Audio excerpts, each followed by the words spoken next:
my Jujubes. Welcome back to the channel. How are you guys feeling today?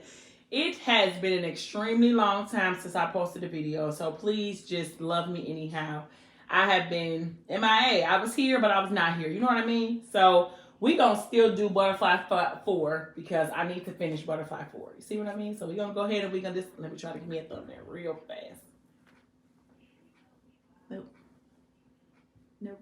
This side. Hi guys. I missed you guys. So, a little bit about my absence. My whole house had COVID. We all had it. I did do a live to kind of touch base with you guys. And then, sorry, I'm so far away, so just I try to get a different background, different scenery.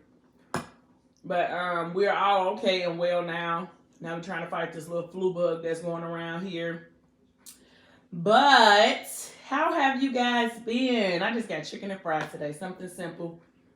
So I'm probably gonna be on here, not too long, but I need to be able to get done with Butterfly 4. So how y'all feeling? I miss y'all. Y'all don't understand. I want to jump in y'all's skin. So I believe I left off with Ethic and Alani talking to each other in the court during the court when he was. I don't know what that was. When he was going to court for his bail hearing, and they was trying to have Alani testify to basically say that he wasn't a criminal. And he said, no, we're not doing that. Sorry. I'm not going to have the woman that I love, that I done brought back to health, get up here and testify about anything that I've done. No, she's not taking a rap. She's not going to make it okay. I'm going to do what I'm supposed to do as a man. Take care of her and my family. But she ain't getting up on no stand and say nothing about me. And she like, well, why not? You know, like,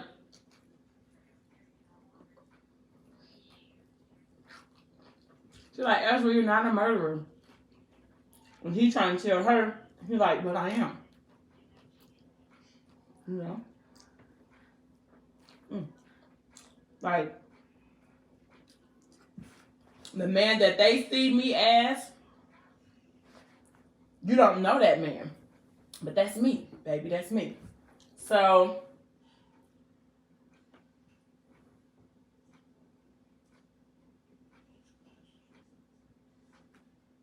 I don't even know exactly where I left off in the book.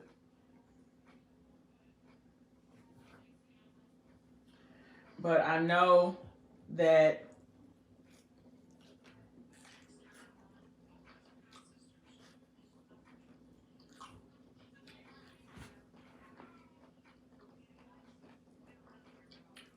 she's waiting for him to be arraigned.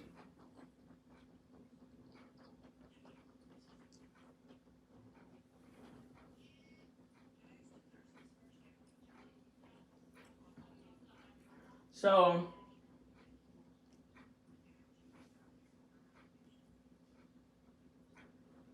I'm sorry, y'all. I'm trying to find the spot where I was,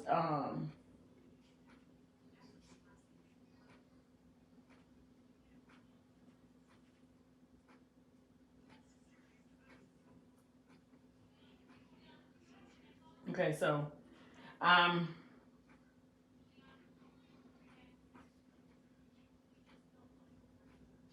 okay, so the judge, the guys came in to try to get a letter know, like, we have to go back to finish out his hearing or whatever the case may be. Because the judge is waiting. And so, she trying to hug him because she desperate. She don't want to let him go. The lawyer come in like, we got to go. The judge is waiting on us. So the bailiff or whatever you call him tried to grab her arm. And he like, if you touch her, it's over for you. So the lawyer's like, come on, Mr. Okafor, like, let's not keep the judge waiting. Mrs. Okafor can walk with us into the courtroom. We know she has no contraband since she was searched when she came into the courthouse. So they let him go back into the courtroom, and then the prosecution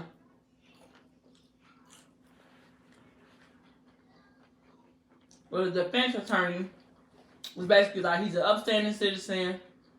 His wife is pregnant. She's due any day now.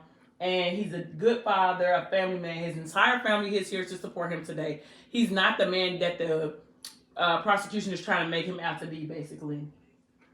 He's not a flight risk, because to leave with me, that he would have to leave his family. And that's just not something that he's willing to do right now at this time. We request that we're cognizant. So basically, let him out on his own. And so the prosecution is like, Ezra Okafor may be an upstanding citizen, a reformed man. He said, but Ethic, the man who flooded the city, is in the streets for years, he is the criminal. So Ezra may be upstanding, but Ethic, no, that man is a different type of man. And so in the process of everything that's going on, Alani is thinking like, I have to hurry up and say something, because if I let them keep on talking about this Ethic man, they're going to take my husband away from me. And so she's like, Your Honor, can I speak? He looking at her like, didn't we just talk about this? Like, didn't I just tell you, no, we're not doing that? But that's Alani. That's the love she has, and she trying to make sure that everything goes smooth so that her man can come home. And she went to the podium and she said, my name is Alani Okafor. And so the judge was like, Mr. Bishop, like, we don't take pleas of mercy from the defendant's family.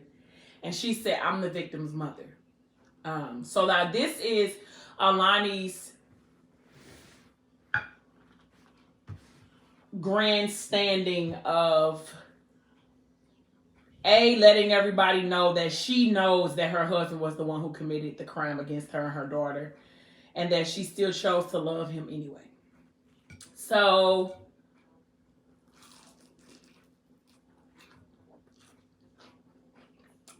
he looking at her like, didn't I say we wasn't about to do this? So she said, I'm the victim's mother. And he looked at her, because I'm about to. So in the process of, he told her like, breathe, just breathe. So she said she couldn't say nothing. So he finally told her to breathe. So she turned to him because she could hear him tell her to breathe. Like, that's my man. Like, I love him. Like, he broke my heart unintentionally and remade me into a whole WHOLE woman. And him sitting behind bars just doesn't do any justice for anybody. Not me, not our family, it don't bring Kenzie back, it don't bring my brother back. Like, it just seems like it's unfair considering the man that he is, the man that he has overcome. He's a different man now. And so, so she goes on to say, I'm the victim's mother. She said, my brother and my daughter are the lives you're trying to find justice for. I want that, but not at the sake of Ezra Okafor. She said, he's my husband, and I am 8 months pregnant. I need him home. We have 3 children and 2 grandchildren who need him home. My daughter lost her life. Do you think I'd be pleading on this man's behalf if I thought he was a bad man? Please grant him bail so that if these are the last days we get to see him free, we'll get to be with him. Give him enough time to see his child be born into the world. And Alani went back to her seat. And so the judge is like, bail is set at $1 million. And so she like, I'm coming to get you, Ezra. Like, I'm coming to get you. I'm coming to get you. So,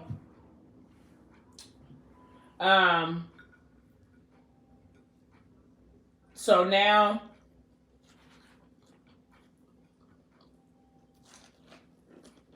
Morgan is still trapped at the hands of Bash.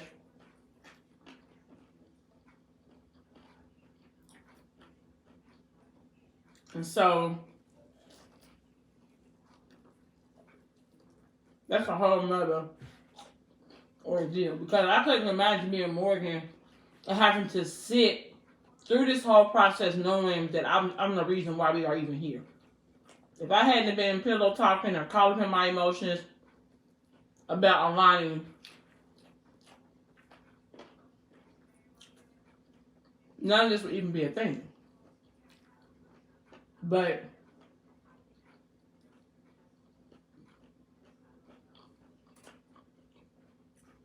when she was sitting there waiting after ethics case was called, she was thinking like, oh my God, you know, Messiah's back there, he in jail, he didn't do anything wrong.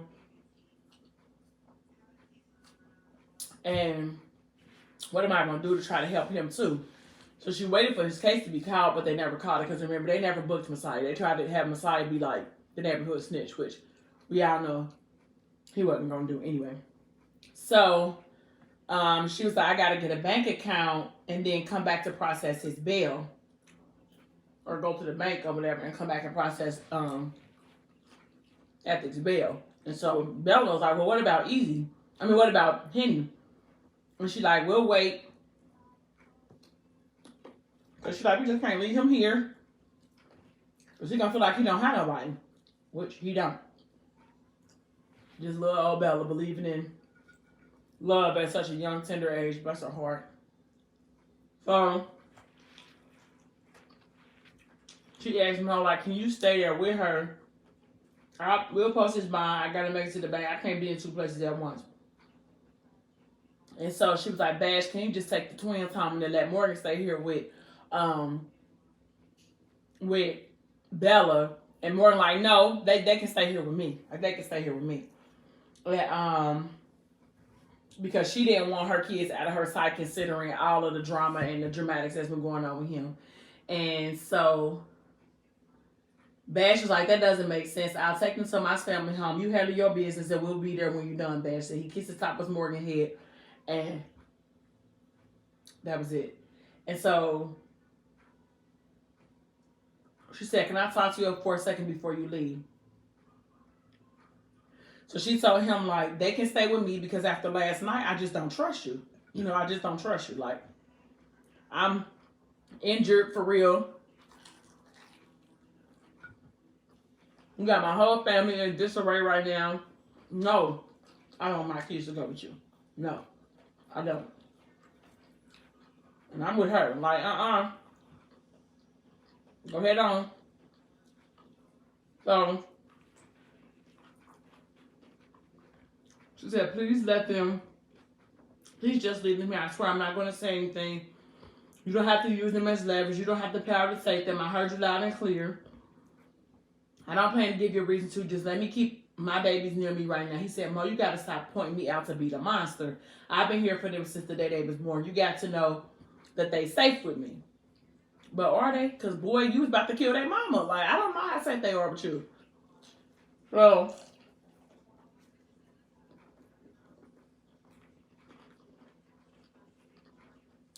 he was trying to tell her, like, this is more than what you think it is. Like, this ain't just some fairy tale gone better. Like, we raised them. And you got to know that I'm going to do whatever I got to do to make sure they stay safe.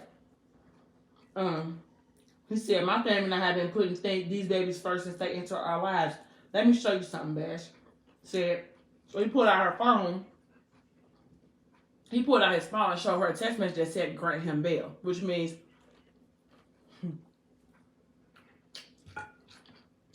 he pulled the strings for Ethic to be able to get bail. That's how long that his family's reach is. So you got the judges in your pockets. Like, that's different. That's a different type of thing. Like, that's not like the chief of police or something like that. That's the whole judge, the whole Supreme Court, and all the people, they all in his pocket. So if he decided it was gonna go left, it was gonna go left. Just that simple. So she looked at Bash, and of course she was, you know, like she couldn't believe that his reach was that long, or that that's exactly what everything that was going on.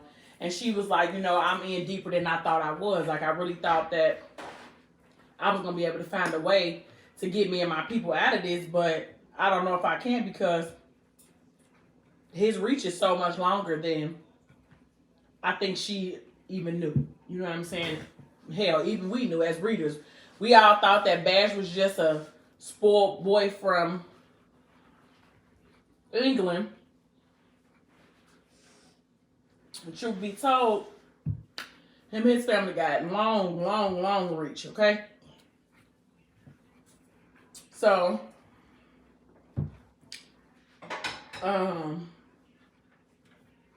he told her, like, I don't want to ruin you. Like, this could get worse, or you could be better. Like, you can make it right, and all this can go away. It can be that simple, Mo. So, he said, let me take them home. They've had a long night. You can go ahead and stay here with Alani. And she like, I'm leaving with y'all. Like, y'all not about, I'm not letting you go nowhere with my kids. Sorry, I'm just not. So,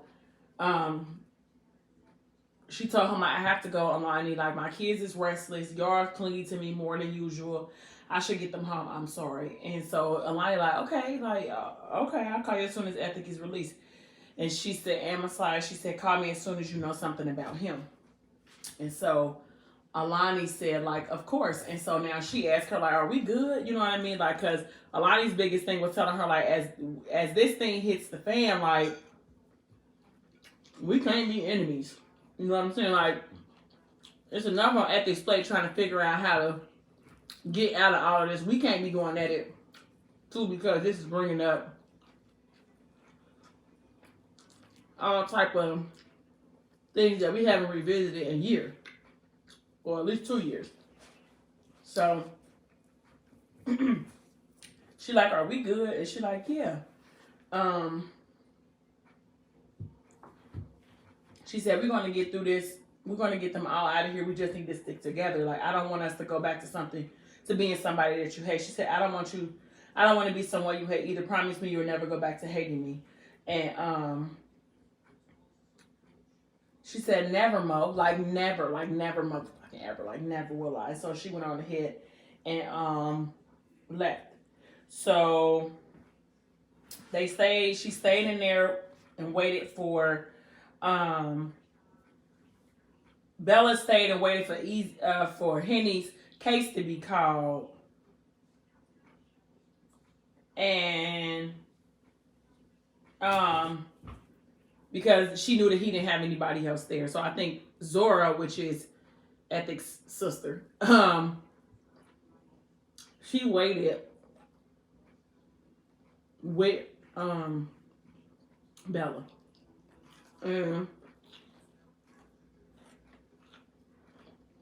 Bella, of course, feels like this isn't fair. He doesn't deserve to be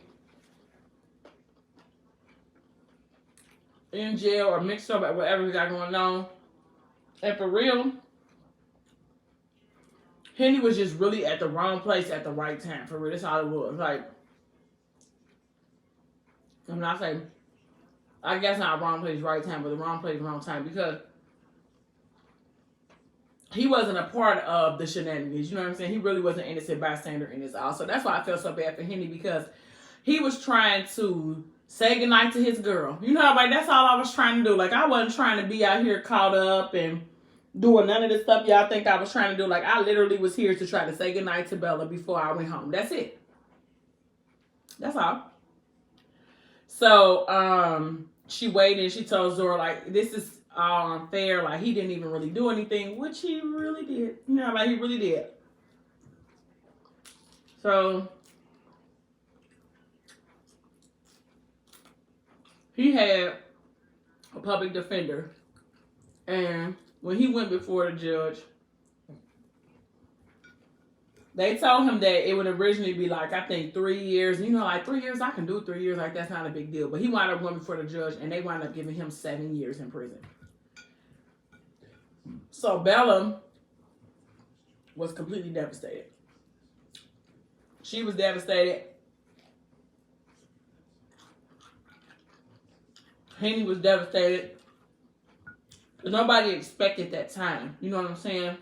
And for real, it was hard to run interference for Henny because he got caught with drugs. He got caught with a weapon. So it was kind of hard to finagle the system on his behalf because he definitely was in a pickle.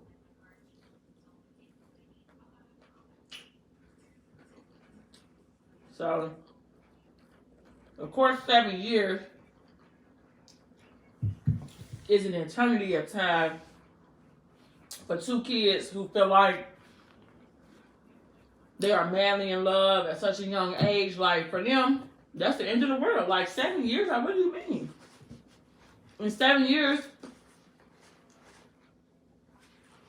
Bella be 22 years old. She gonna be and experience so much life without Henny. And he ain't gonna come out the same man. He gonna come out a grown man, but he ain't gonna come out the same Henny that she knew before he went to jail. Like, it's gonna be a whole totally different ball game. I felt so bad for Henny and Bella. I really did. So she said, I can't leave him here. Like, his mom isn't here. There's nobody here to help him. And I know that people think I'm too young to know what love is, but I love him. She was like, and he makes me feel like it's okay for me to be different from all the other girls. He makes me feel like it's okay to be booked. Like, I don't have to dress up and be anybody else. I could just be me, and he still loves me for that. And so she said, sometimes life throws you on a different path, and you have to take a detour that makes it a little harder to get to where you're going. So she said, he'll get there, though. She said he has to. So,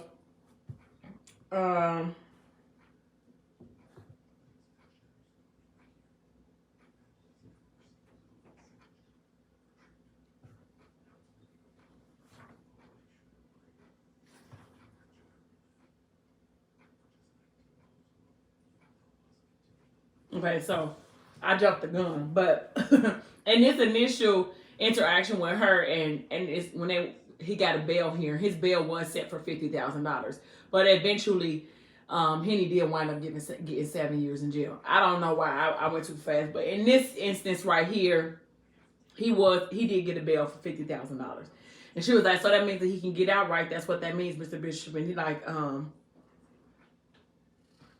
she said, Auntie Zoe, can we please get him out? She said, well, come on, let's go. And then so Bella was like, well, what about Messiah? And that was the last case of the day, Bella. I don't know why they didn't call him, but he won't see a judge today. Can you tell me when Messiah Williams will be arraigned? And that's what Zora was asking ethics attorney. He was like, apparently those charges have been dropped. I just got word. It makes me wonder what he had to do, what he gave up in return to be released. Now, of course, we all know that Messiah didn't do anything, and that's kind of like the way of the world with the cops. You know, they try to make it seem like one person then gave up all this information, and we know that that's not the case. But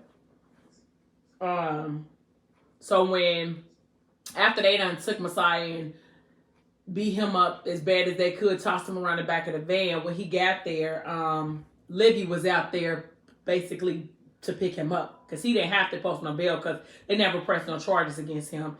And so he like, what the fuck is you doing here? Because he just so rude. Like, sir, she's trying to come help you.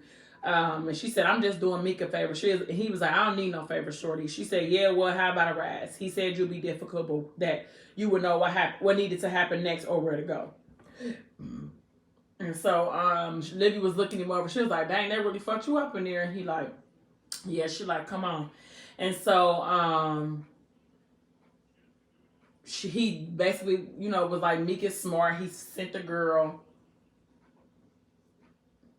instead of risking his own life, you know, not really knowing what Messiah had got jammed up for. He didn't want to risk himself by going, him or Issa being the one to go to get him out of jail or whatever. And he's like, the cops was playing a dirty game by not charging him. He would have to prove that he did flip on Ethic in order for him to get released. He was like, it's just they were just banking on it. They were setting the trap for Ethic to suspect that Messiah was the one who told on him. And then in turn, Ethic would do something to Messiah out of, you know, trying to get trying to get back for him telling when in actuality Messiah never told anything. That's just the way that they try to trick. Ain't that crazy how the system is though? But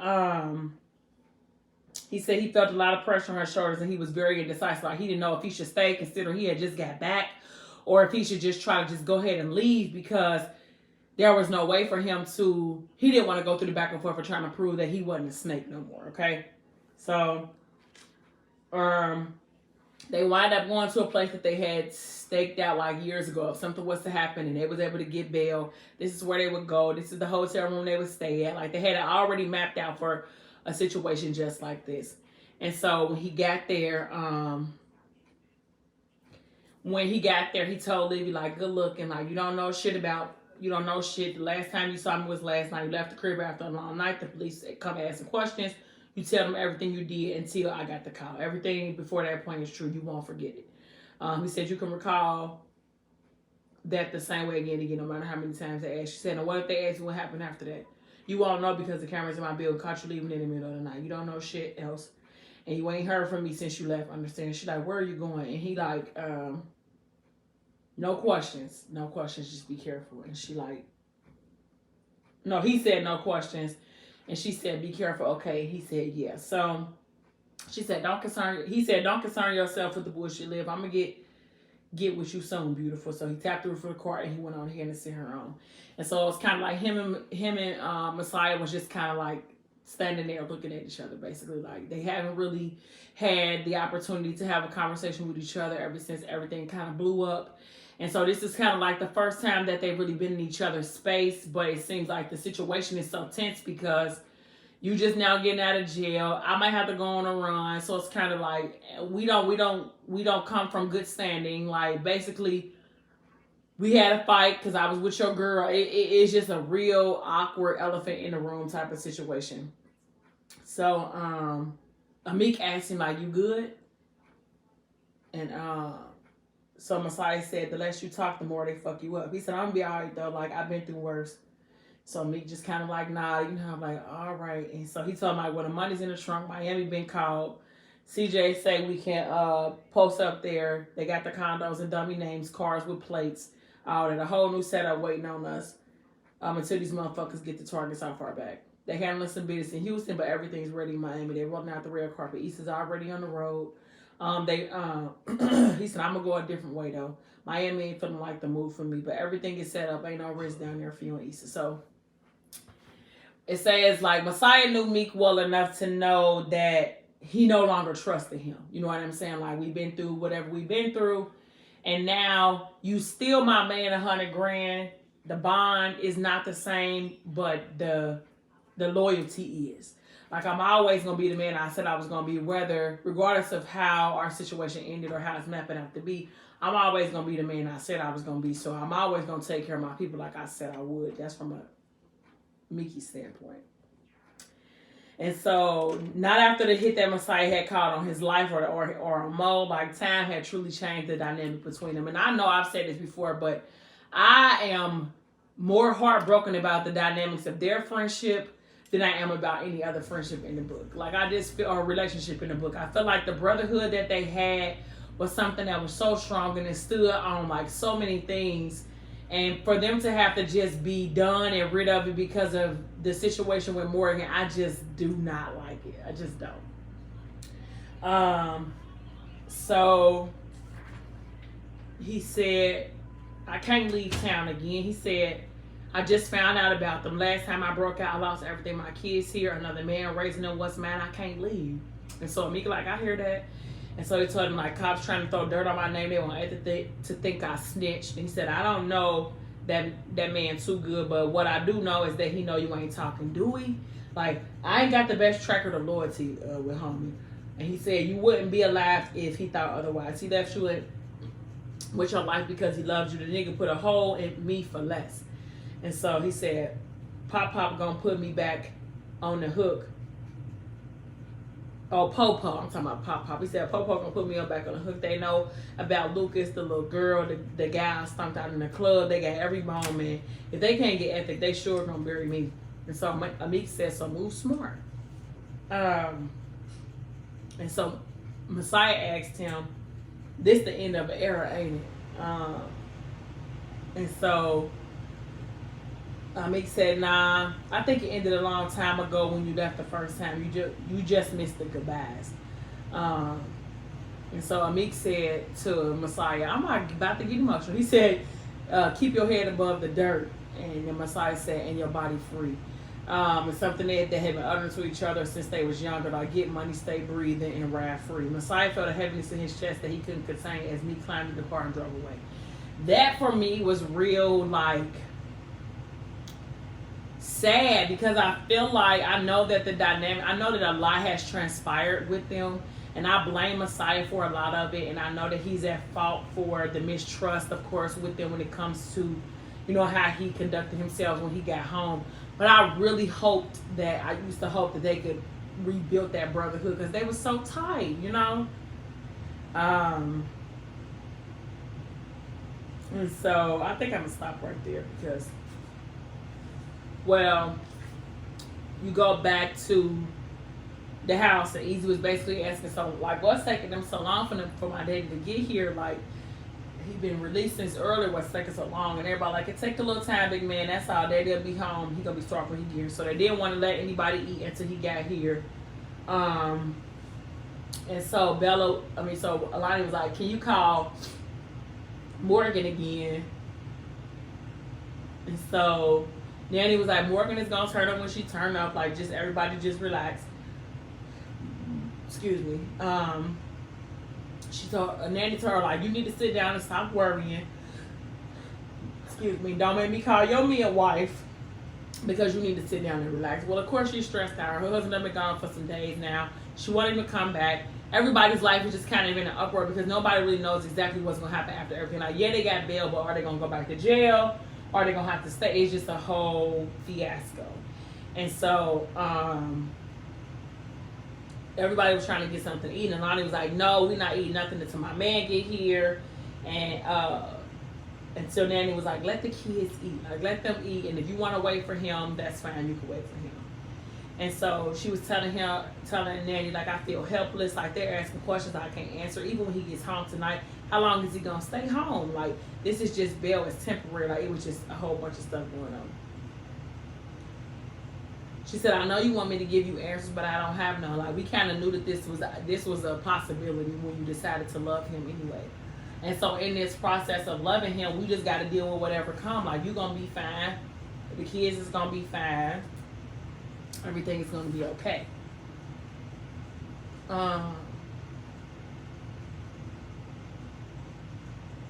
So she tried to ask Nanny, did she want to stay there? She's like, no, girl, like, I've been here with you all these days. I want to go ahead and go home.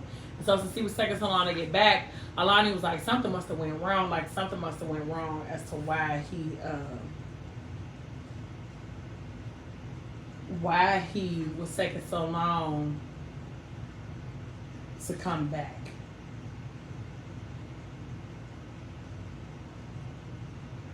So then you go to Bash and Morgan. They back at the house. This is the final time for them to, like, this is the first time they've had the opportunity to, like, sit down and settle since everything that has gone on, since she got the kids back from Blue. And he asked her, like, can I see your stomach? Like, no, you cannot. Like, I'm fine. He like, I apologize. Let me just make sure it's nothing seriously wrong. I could see you were in pain today. Yeah, because you just beat me up. Ribs broken. I can't breathe. And you want me to just walk around like nothing happened. She said, I promise I'm good. I just need some space. I'm tired. I'm afraid. I'm overwhelmed. Like, I just need a minute. She's like, can you just give me some water and give me some medicine? And I'm going to just go ahead and go to sleep. And so, she was like, I just don't feel like I can breathe. Like, I don't know you. He's like, you do know me. Like, I'm the same person who was there for you the day you delivered the twins. The same one who massaged your feet when they were swollen. The same one who helped you study at 3 a.m. when you had tests in the morning. He said, I only lost my weight because you lost yours. This isn't how we have to be. Bear said, why can't we just give it a chance? Now, sir, if you would have said this before you beat me up and before you sent my daddy and my baby daddy and my other boyfriends to jail, then we probably would have been okay. But the fact that you done committed all of this against me and my people, this line don't mean nothing, because now I think you're a sociopath. Like, no, thank you. No, thank you, sir. No, we cannot go back to how you was. I will never be able to trust you again in my whole entire life. Like this just ain't gonna work. So, she said, I know I've done you wrong. I've done a lot of people wrong. I don't want people to be hurt because of me. Not you, not anybody. And he like, stop crying. Like, I'll go get you some Tylenol, some pains, and then we'll talk about how we can come back from this. Ain't no coming back from this, Bash. Like, there's no coming back. So she's searching all through her purse because she's trying to find her phone number. You know Bash probably got the phone because there's no way he gonna let her have free and open communication because he did what he did. He basically hold her hostage. Like, she's basically in a hostage scenario, except she ain't tied up somewhere, but he basically hold her hostage. So no, you're not gonna have access to your phones, ma'am. It's somewhere hidden away, so you can't get it or see it or use it for that matter. So she knew that by the time, she knew that if he had her phone, he was reading the messages, going through the phone calls, probably going through the pictures, and Lord knows what she got in there between her and Meek's conversations and what pictures and videos she got in there. And then, like, we just know it's a whole catastrophe by that time. So, she said if he read them, that Meek would be the one to be arrested. So he gave her some medicine and gave her some water. He handed her some water and he said, you don't get to leave me after everything I've done for you. Like, sir, just please, you know, like, just let me go. And she said, why would you want me after all of this? Like, why would you even want to be with me after all of this? Like I'm a whole different person than I was then. Like, so why do you even want to be with me? Like, why? For what?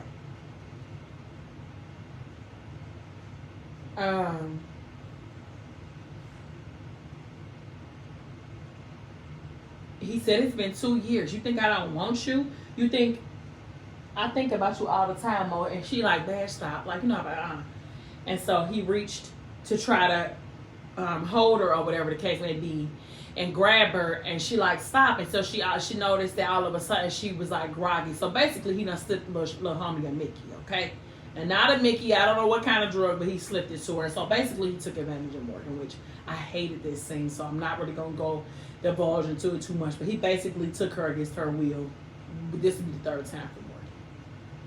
So I hate him, okay? I absolutely hate Bash. I do. I can't stand him. But in the process of him taking her, he wound up calling her something Allie. And he said, Allie, you feel so good. And he like, it isn't that bad, Morgan, loving a regular man, having a regular life. What I'm offering is good for you. It's good for our kids. And she like, Bash, please help me.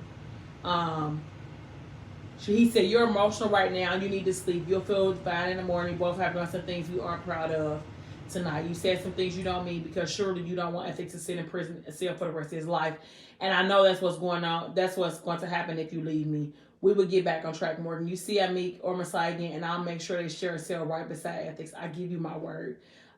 One thing about you, Mo, it isn't overrated. I hate him. Okay? I hate him. So I'm going to stop right there because I'm already 40 minutes in. But thank you guys so much for watching. I just saw on my phone that I could probably go live from my phone. So if it works for me tomorrow, I'll do a live video tomorrow for New Year's Eve. Thank you guys so much for watching. I miss you guys so much. Until next time. Bye, my jujubes.